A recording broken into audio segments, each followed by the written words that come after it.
So this is the new version of the PSSDiag configuration manager, and I'm going to walk through the basic options for configuring it.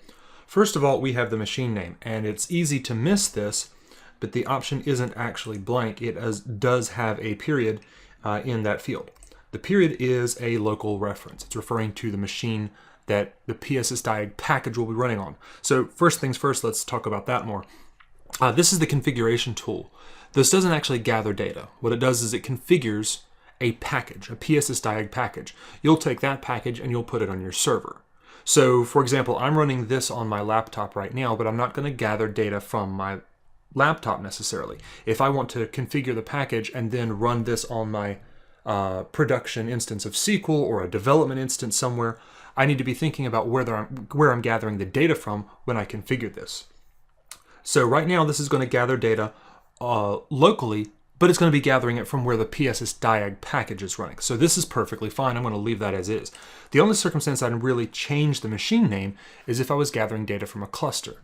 Now you can give it the name of a remote server and have it gather data while you're running PSSDiag on one machine, but the SQL instance is a different box. You can gather it over the network.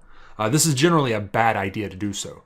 The tool gathers a lot of data, and it can A, flood your network, but B, it also introduces delays into SQL Server while it's trying to write this data out back on where the PSSDiag tool is running.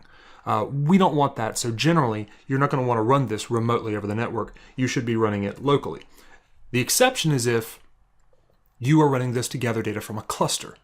Now, if you want to gather data from a cluster, instead of just running it locally on the active node of the machine, you should give it the name of the SQL virtual machine name. So you'll have a name for node 1, you'll have a name for node 2, but when you set up the cluster, you have a SQL Server virtual machine name. You want to give it that name at this location, and that way you'll actually get all the data that you should be gathering from the PSSDiag configuration. If you don't do this step, you'll find that you'll get, say, your perfmon data, but not your profiler data, or vice versa. So if you give it the virtual machine name, that'll set you up for a cluster instance. In my case, though, I'm going to change this back to dot because I'm just going to be gathering my data locally. The instance name is an asterisk.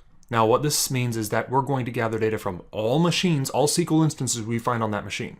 That's generally not a good idea, so I will almost always change this one. In this case, I'm going to be gathering it against my SQL 2016 named instance. If you are gathering against a default instance, you can just leave this blank.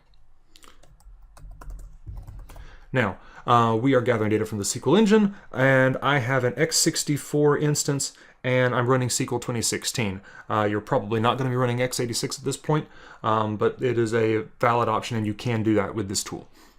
So these are the basic options.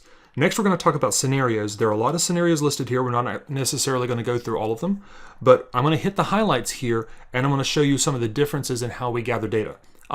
What scenarios we pick, and what data we capture, especially out of, say, X events or profiler traces if you're still using profiler, can have an enormous consequence in terms of how much data you end up gathering and whether or not this tool affects the performance of the system itself. So this is very important stuff, and we'll cover that in the next video.